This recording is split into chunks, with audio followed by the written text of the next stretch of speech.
கிழக்கு மற்றும் மூவா மாகாணங்களிலும் அத்துடன் பொலனறுவை மாத்தளை நுவரெலியா மற்றும் ஹம்பாந்தோட்டை மாவட்டங்களிலும் அடிக்கடி மழையிலிருந்து இடியுடன் கூடிய மழை பெய்யக்கூடும் என சிரேஷ்ட வானிலை அதிகாரி கலாநிதி முகமது ஷாலிஹின் கூறினார்.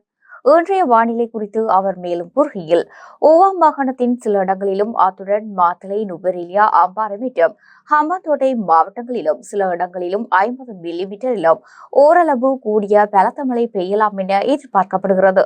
வடமாகாணத்திலும் அத்துடன் அனுராதபுரம் மாவட்டங்களுக்கும் இடைக்கிடையே மழை பெய்யக்கூடும். நாட்டின் ஏனைய பிரதேசங்களில் பல இடங்களில் பிற்பகல் அல்லது இரவு வேளைகளில் மழையல்லது இடியுடன் கூடிய மழை பெய்யக்கூடிய வாய்ப்பு காணப்படுகிறது.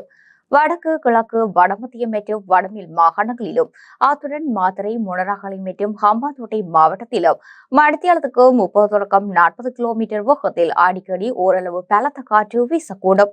மத்திய மற்றும் சப்ரகுமோ மாகாணங்களிலும் சில இடங்களிலும் அத்துடன் காலி மற்றும் மாத்தறை மாவட்டங்களிலும் காலை வேளையில் பனிமூட்டம் காணப்படும். பலத்த காற்று, மின்னல் தாக்கங்களால் ஏற்படக்கூடிய சந்தர்ப்பங்களில் பொதுமக்கள் அவதானத்துடன் செயற்படுமாறு கேட்டுக் கொள்ளப்படுகின்றனர்.